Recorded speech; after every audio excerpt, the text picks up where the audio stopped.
Hi, I'm Skye Marthaler. Today, our astro-pointing journey takes us to the last of the ice giants. But before we start this adventure, take a moment to click that red subscribe button and the bell icon next to it for all the latest Rooftops of the Solar System and Rooftops of America updates.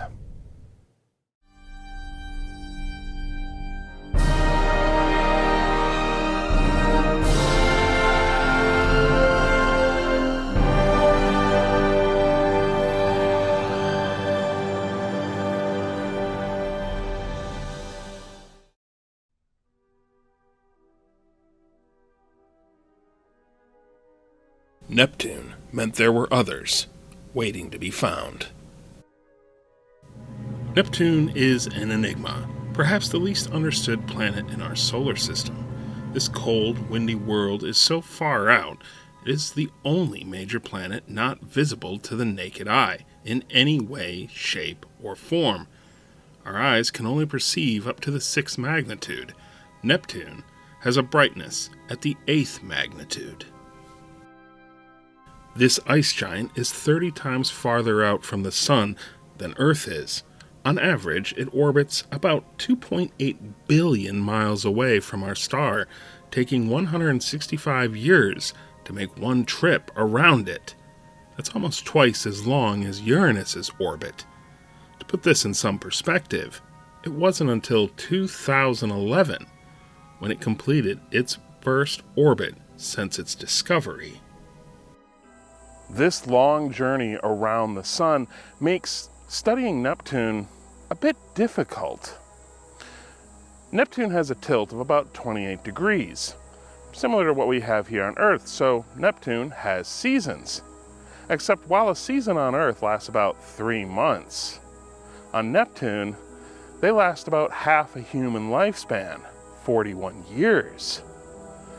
Studying even the simplest of trends on this world requires accurate research by generations of scientists. Neptune is the 4th largest planet in our solar system and the smallest of the 4 gas giants. How Neptune formed is still being unraveled. It got started after Jupiter and Saturn and further from the Sun, which would explain its makeup with more ices than in the larger gas giants. But while it was further out, like its colleague Uranus, it most likely formed closer than where we find it today. Scientists theorize it couldn't have formed in its current position since there is not enough material available to reach the size it is at. It was moved to its current position by Jupiter and Saturn when they settled in their present orbits. Neptune's distance from the Sun meant it was the last major planet found. For most of humanity's existence, this ice giant was invisible. But that would change in the 19th century. Neptune is the only major planet in our solar system that was discovered purely by mathematics and not by empirical observation.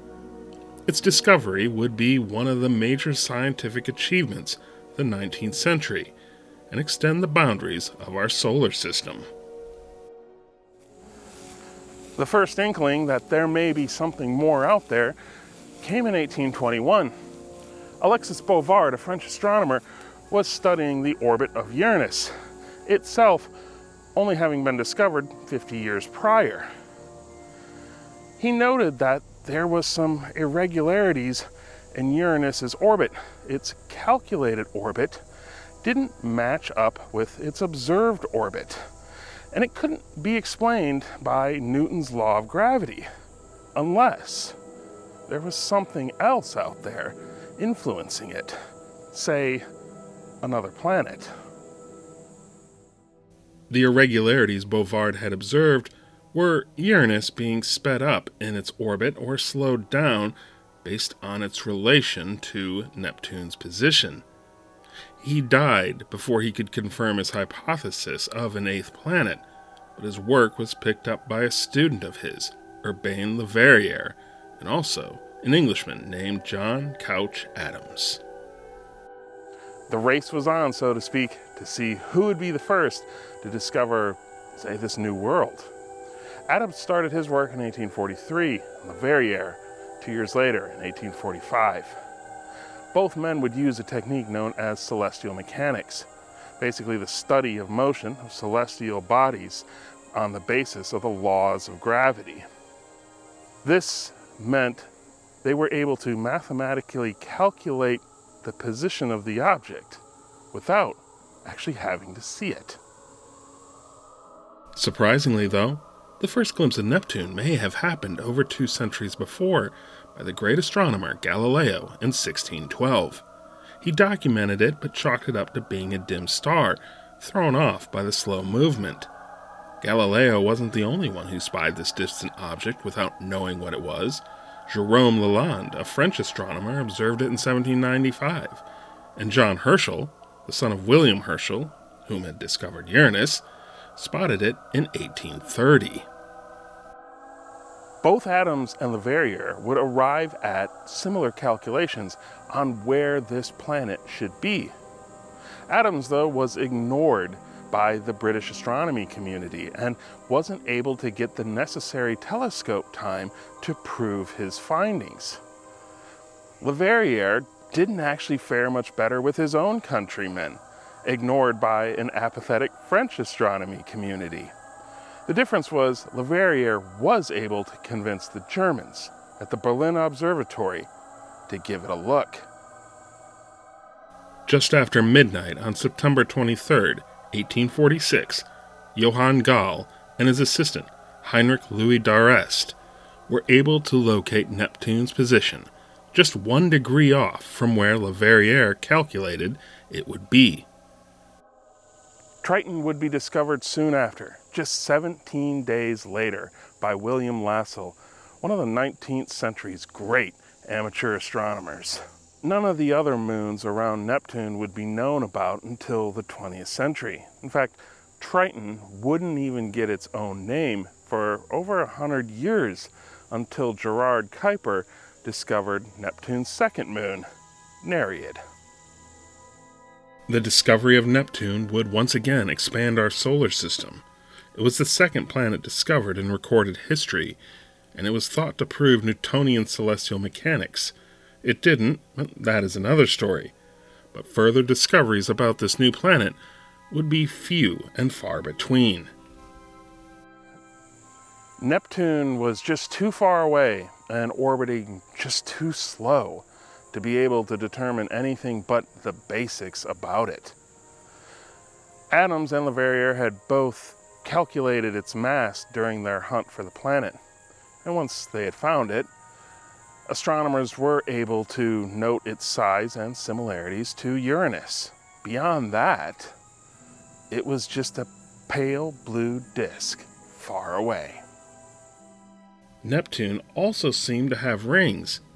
The first mention was by Lassell, who recorded a ring in his notes but couldn't confirm it. In 1968, astronomers would once again spot them, but were confronted with the same issue. The same in 1984. It was just too difficult to substantiate these findings from Earth. To gain further insight on this planet, we'd have to go there. 143 years after its official discovery, we'd finally venture out to this distant world when NASA's Voyager 2 did a flyby in 1989. It's the only time we visited this planet up close, and it would be Voyager's last stop before heading out of our solar system. After Uranus's boring visit, Neptune turned out to be quite a surprise. Voyager 2 found a world that was a lot more dynamic than its predecessor's bland, uniform appearance. The spacecraft was able to image features in the Neptunian clouds, flying over them at a distance of less than 3,000 miles. It wasn't a surprise that Neptune was cold. What was interesting, though, was it was not as cold as Uranus. It also turned out to be a bit windy. Some wind was expected due to its nature as an ice giant, but Neptune exceeded expectations.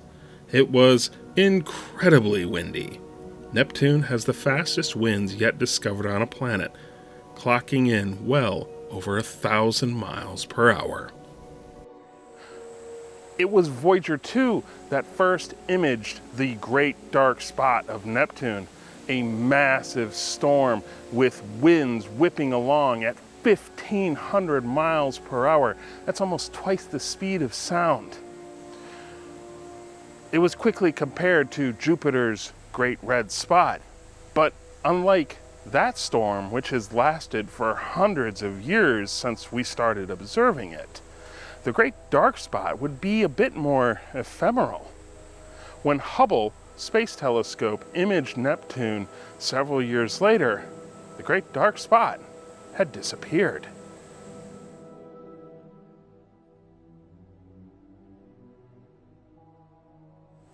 Further observation has revealed that Neptune generates these massive storms on a regular basis. Astronomers have observed 6 since Voyager found the original. The real mystery is, how is Neptune doing this? Here on Earth, our weather is driven by the heat of the sun. But Neptune is so far away from our star that we don't understand where it's getting the energy to produce these wild and windy storms. One of the theories on what is driving this atmospheric turmoil is Neptune's own internal heat, warming from the inside. This heat produces currents that cycle the gaseous material. Think of it like a pot of boiling water. These winds are also thought to contribute to Neptune's color. The planet is a rich cerulean blue, the bluest planet in our cosmic backyard. In the decades since Voyager's visit, astronomers have discovered a fair bit about Neptune. In the big scheme of things, Neptune remains the most mysterious of all the major planets in our solar system.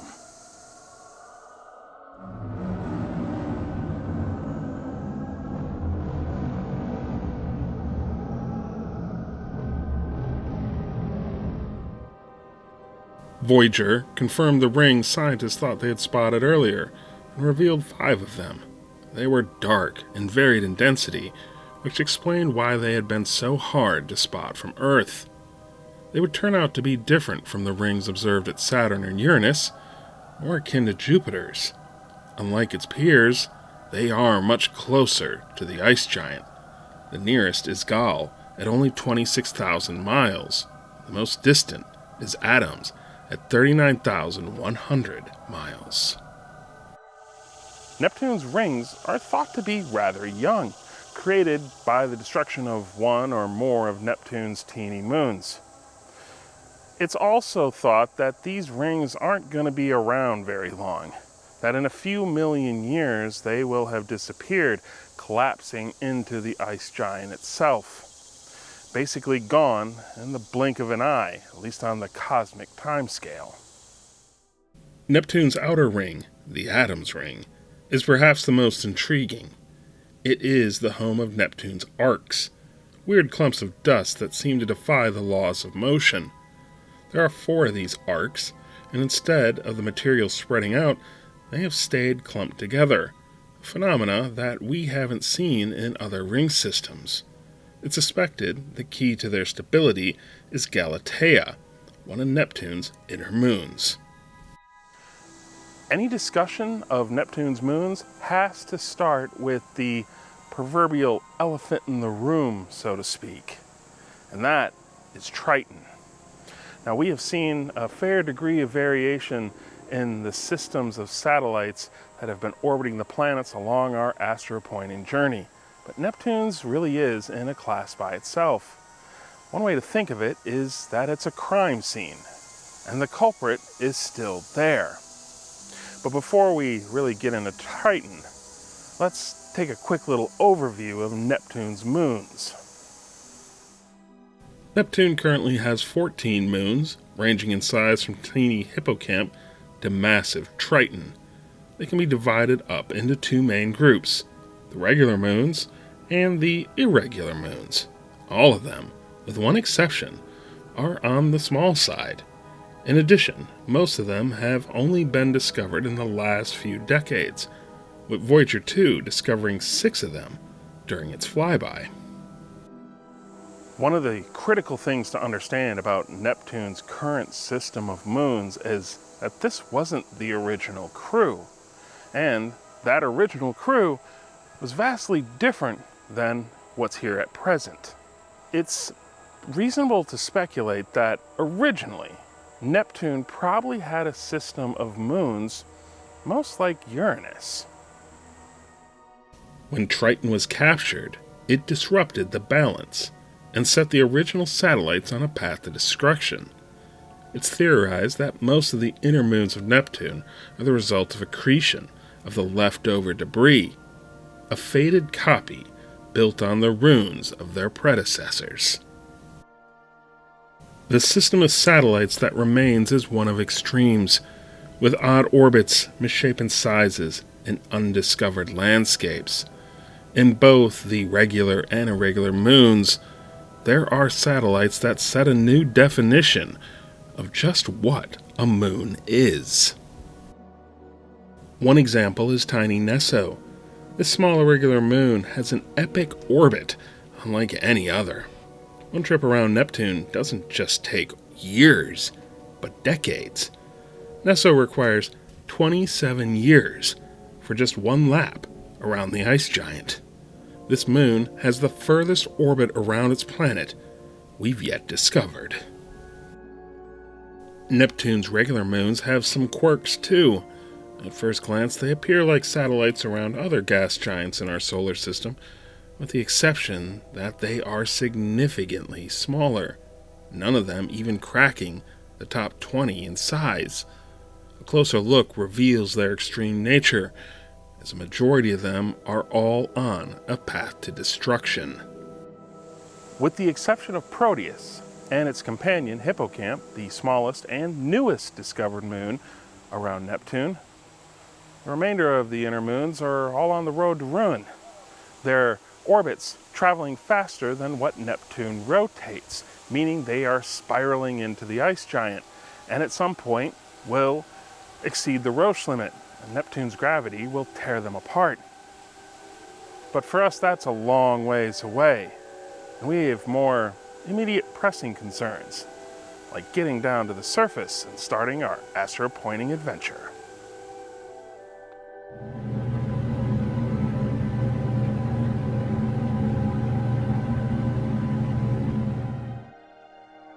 Our astro-pointing adventure is going to take us to the 4 largest moons in the Neptunian system, and conveniently for us, they include 2 in each of the irregular and regular categories.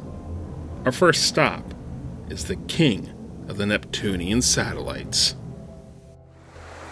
Triton is by far and away the largest and most massive moon orbiting Neptune, and has shaped the system into what we see today. Triton contains 99.5% of all material orbiting Neptune.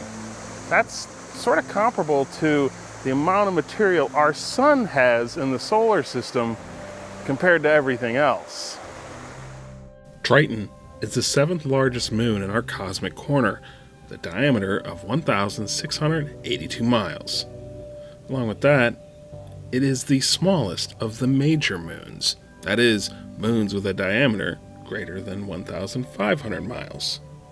It also has another unique claim to fame. It is the largest Kuiper Belt object to be discovered in our solar system. But you may be wondering, what is one of those doing here?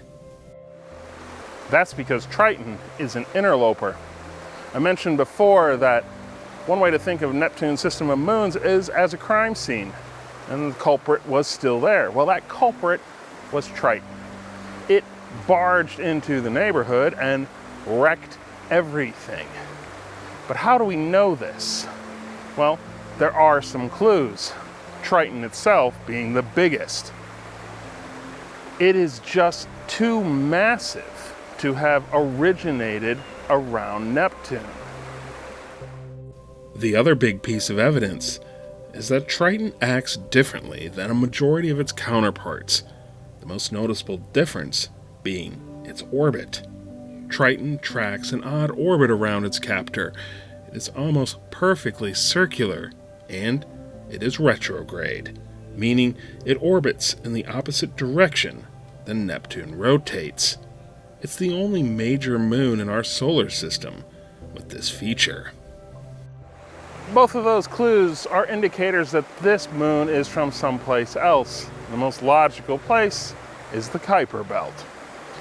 This became even more plausible when New Horizons flew by Pluto, and scientists were able to compare those findings with the ones from Triton. The list of similarities was striking. Perhaps the biggest mystery, though, is how Neptune was able to capture a moon of this size. Capturing a moon is an unlikely event in the first place. It requires a fortuitous set of events to make it possible. The biggest hurdle is slowing the captured body down enough so it settles into a stable orbit. Bigger objects with more gravitational pull have a higher chance of success than smaller ones. Also, smaller objects are easier to capture than large ones. And finally, it is easier for a planet to capture an object when it already has multiple moons in its system. Capturing a moon the size of Triton, or on a body the size of Neptune, is akin to winning a billion-dollar jackpot in the lottery. To put this in some perspective on just how extraordinary this is, let's take Neptune and Triton and compare them to the second largest captured object we know of, and its planet. That would be the moon Phoebe. Now, Phoebe compared to Triton is super tiny. It's only 0.03% of what Triton is. And Saturn? Well, it is both larger in size and mass than Neptune by several times, meaning it has much more gravitational influence. One theory is Triton may have originally been disturbed from its Kuiper belt orbit when Uranus and Neptune were flung further out in our solar system during the grand tack of Jupiter. That event is thought to have caused the late heavy bombardment. But that doesn't exactly work, because if that were the case, when Triton arrived, it would have disrupted the other irregular satellites around Neptune. There's also the theory that Triton used to be part of a binary pair, like Pluto and Charon. But in the process of capture, it got separated from its companion. Needless to say, Triton's capture is a riddle that remains unsolved. One thing is certain, though. When Triton arrived on the scene, it came in like a wrecking ball, destroying some moons, ejecting others. It was a cataclysmic event for Neptune's original satellites. Triton isn't finished, though. It'll most likely upend Neptune's system one more time on its way to its destruction in 3.6 billion years.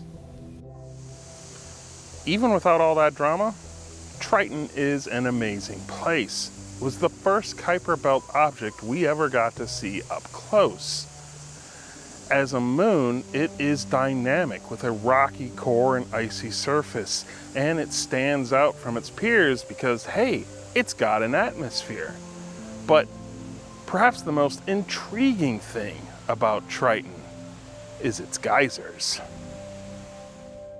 The geysers are one of the wonders of the Neptunian system, spewing out a stew of liquid nitrogen and water several miles up into the atmosphere. These are pretty clear indicators there is more going on beneath the surface than one would expect, especially for a world this far away from the sun. Before Europa and Enceladus, it was Triton that was the first ocean world ever imaged.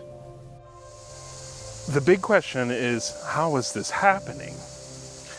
When we've seen other active moons, say around Saturn or Jupiter, it can be chalked up to the orbital resonance between that moon, its fellow satellites, and the planet. that tug of war creating the tidal heating. But Triton isn't in a system like that, and there doesn't appear to be anything substantial to create that sort of friction.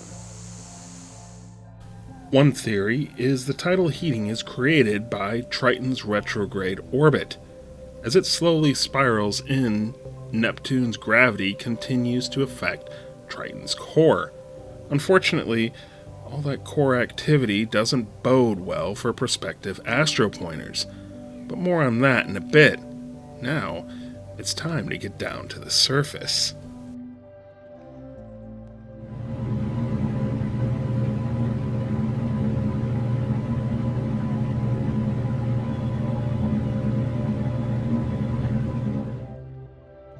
Astropointing on Triton is going to come with its own set of extremes. One advantage you'll have, though, is low gravity. It's only 8%, which you would find on Earth. On the other hand, one of the major challenges you'll face is the temperature. We've faced cold temperatures before, but nothing quite like this. We are truly reaching the bottom of the scale, and not Celsius, Fahrenheit. I'm talking Kelvin.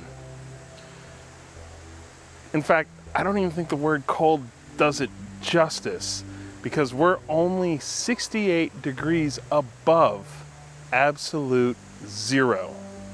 And that's the temperature when atomic particles stop moving. That very, very frigid temperature means you will be walking on a surface of nitrogen frost. This in itself is rather unique. Triton is one of the few known bodies that primarily has a nitrogen atmosphere, and the only known body to have a surface that is mainly nitrogen ice. This also explains Triton's reflectivity, which helps contribute to the bitterly cold temperature, the icy surface bouncing back 70% of the light that reaches it. Another major challenge is Triton's surface itself.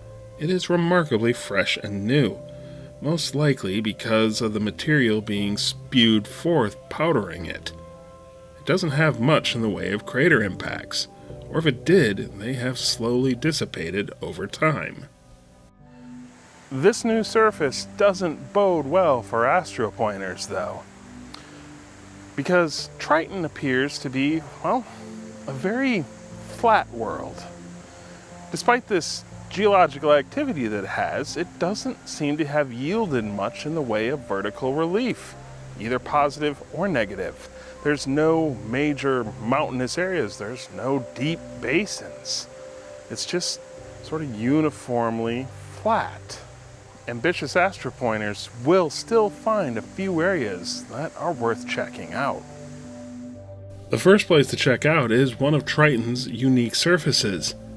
Found in the Western Hemisphere, it's called cantaloupe terrain, because this part of the moon literally looks like the skin of a cantaloupe. It's thought to be one of the oldest areas on this moon, and it is one of the strangest surfaces in our solar system. This terrain was thought to have been created during one of Triton's resurfacing events.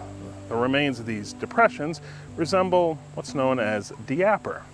A diaper is basically a mass material brought up from below that manages to break through the surface. Scientists are still working to learn more about this landscape. We do know it doesn't cover the entire moon. On average, these depressions are about 20 miles across and appear to have smooth sides. The ridges separating the many basins don't seem to exceed more than 1,500 feet in elevation. It's highly unlikely that the Triton high point will be found in the cantaloupe terrain. A better location is probably in the polar south. That appears to be the most geologically active part of this world from what we've seen. And perhaps all that activity has yielded something of elevation that we haven't yet seen. This region is home to faults, scarps, ridges, and those geysers mentioned earlier. You'll find a rough landscape of cryovolcanic pits spewing forth a lava of water and other liquids. As you explore this region, you'll note that even here, in this more rugged terrain, the vertical relief appears low. At highest, structures only reaching up to about 3,000 feet of elevation.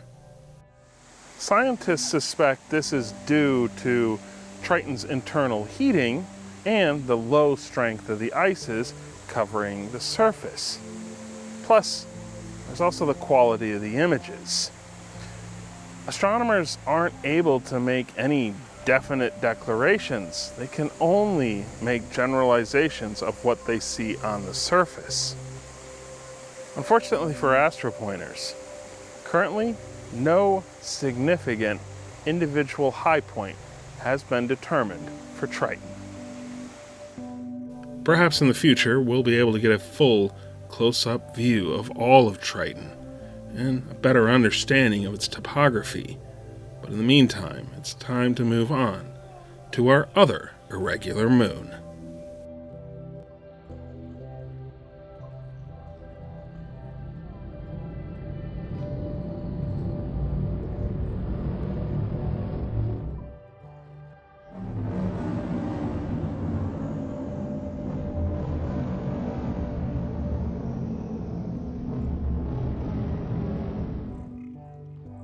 Nereid was the second moon discovered around Neptune, over 100 years after Triton was spotted.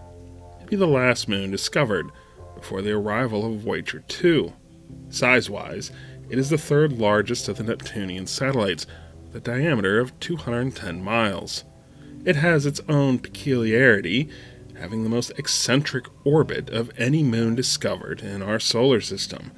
On top of that, does not orbit on the equatorial plane, instead at an inclination of 27.6 degrees. How Nereid got this orbit is still up for debate. It could have been a captured object. Well, it also could have been yanked out of its original orbit when Triton showed up and ruined everybody's lunch. What we do know is that at its closest, it's 841,000 miles away from Neptune, but at its furthest, it's almost 6 million miles. It takes Nereid almost a full Earth year, 360 days, to orbit around the ice giant. Of course, this highly eccentric orbit doesn't do us any favors when trying to visit it. NASA had a choice on its flyby, either visit Nereid or visit both Neptune and Triton. It was an easy decision, but Nereid lost out. When Voyager 2 flew by, it was only able to image Nereid at a distance of 2.9 million miles. Not an ideal distance in this low-light arena.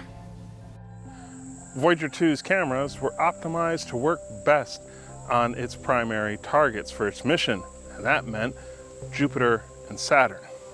By the time it reached Neptune, the cameras were exceeding their parameters and were struggling to capture any images of smaller moons, which, unfortunately, Neptune has in droves. The images captured of Nereid were not detailed enough to make out any surface features, beyond that it was not spherical and it looked a bit lumpy. Even over the decades, as technology has increased, there is little that can be done with the original images to clean them up. That's not all we don't know, though. Scientists aren't exactly sure of the exact shape or the rotational speed of this moon, though based on the limited data they do have, they think it's around 11 hours. One thing they do know is it has higher albedo than many of its fellow Neptunian moons, and that means it's more reflective, which suggests a different type of surface, perhaps more icy than the dark carbonaceous surface we find on many of the Neptune moons. Astropointers visiting this moon will have to plan accordingly, both for their arrival and once on the surface. You'll want to time your visit when this moon is closer in to Neptune to make it easier to travel to and from. You'll also want to bring your surveying gear, because other than some rudimentary knowledge, this moon remains uncharted. For now, though, Nereid is going to remain a mystery, a distant speck of light looping around Neptune. It's time for us to depart the irregular moons and move in closer, a lot closer, to the ice giant.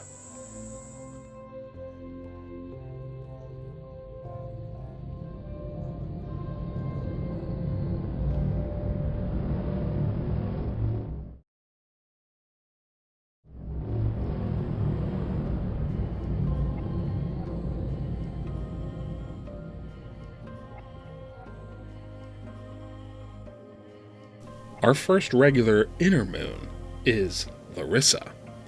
It is the fourth largest satellite orbiting Neptune. And as you can already see, that's not saying much. Larissa has a diameter of 120 miles. If anything, this is just confirmation on how small a majority of Neptune's discovered moons actually are. This misshapen little moon managed to pull itself together from the remains of its predecessors. But despite that can-do spirit, Larissa's days are numbered. One day in the future, it will spiral in too close to the ice giant and be destroyed, either falling into the surface of Neptune or perhaps creating a ring. Larissa was originally spotted in 1981, but it wasn't confirmed until Voyager 2's arrival. While Voyager was able to image this moon, identifying any fine details on it has not been possible due to the low quality of the images. But even so, the photos taken at least show some basic features. Larissa is another moon where exploration is going to be absolutely necessary, which, as you can probably tell, has become something of a theme for this episode. The good news is, the moon shows extensive cratering. The downside is, we don't know much beyond that. The only other topographic feature that is somewhat visible are two long, linear structures. Exactly what they are is open to debate. One looks like it could be a valley, but that isn't certain. It could also be a weird quirk of the image itself, caused by the shadowing of craters. The other linear structure holds more promise.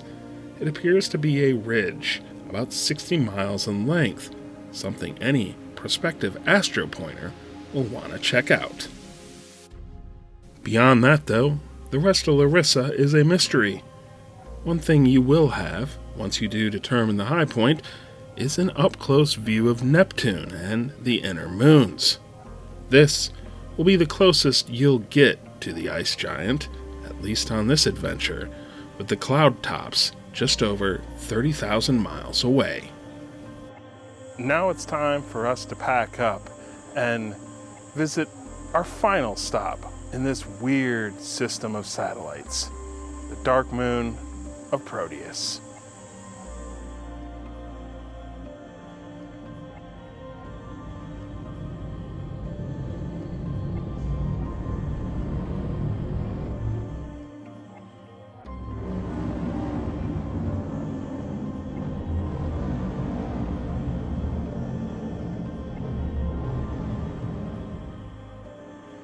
Proteus is the second largest moon orbiting Neptune, with a diameter of 260 miles, and is the outermost of the regular moons.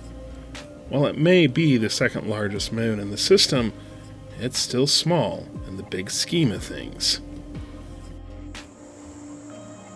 Despite being the second largest moon around Neptune, Proteus was something of a surprise, only being discovered in 1989 when Voyager actually found it. The reason for this late discovery was Proteus is very dark. It only reflects back about 6% of the light it receives. It is one of the darkest objects we've discovered in our solar system. Proteus is a weird-shaped moon. The best description for it is that it looks like a rather battered box.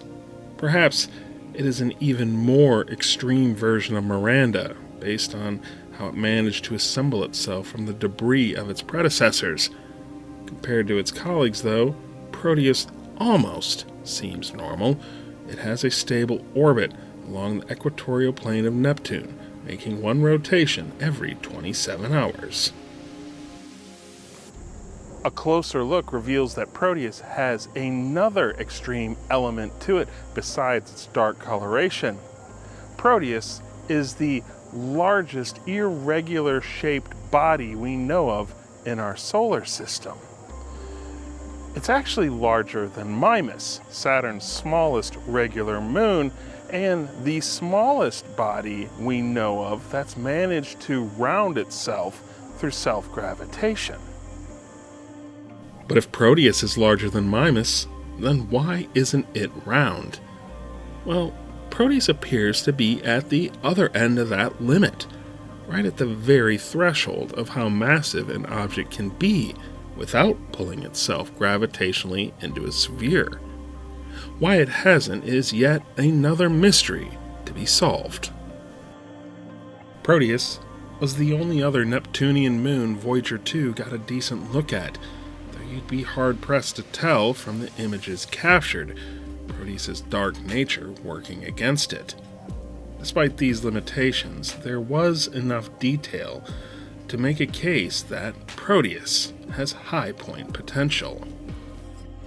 Proteus is our best bet for a Neptunian high point. While it doesn't appear to have any geological features created by internal forces, it definitely has been heavily affected by outside ones, the most noticeable being the large impact crater Pharos. Pharos is a massive feature for this small moon. It has a diameter of approximately 160 miles. That's more than half the diameter of Proteus itself. It's also a contender for the Neptunian low point, with a depth between 6 to 9 miles. Pharos appears to be a complex crater, and it has a central dome that's thought to rise several kilometers up in height. But it doesn't appear to exceed the elevation of the outer rim. So astropointers are going to want to spend some time on the outside rather than the inside. But beyond that, it's a bit of guesswork because no elevation has yet been determined for that part of the crater. Pharos isn't the only crater, though. There look to be others dotting the surface. There also appears to be what looks like valleys, grooves, and scarps. Most are thought to be related to the craters. While scientists have analyzed the Voyager 2 images in detail in the decades since, it has proven difficult to substantiate what physical features are actually on this moon. Proteus has provided us a few tantalizing clues, but beyond that, everything is quite literally lost in the dark. Astropointers can take a bit of comfort in the fact that scientists regard Proteus to have one of the roughest terrains in the entire solar system. Hopefully that could yield a potential Neptunian high point. But like everything else here, further exploration will be necessary. If you were able to identify the Protean high point and reach the top, you'd be able to take in a dark world stretching out before you, and above the cerulean blue majesty of Neptune.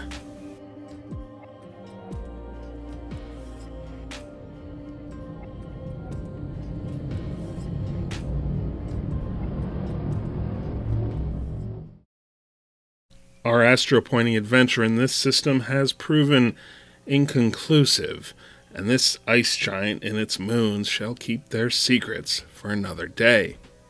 Neptune is the least understood major planet in our solar system, and shall remain so until humanity is able to go back and explore it further, which it should, since the Kepler Space Telescope has shown that, so far, ice giants are the most abundant type of planet in our Milky Way.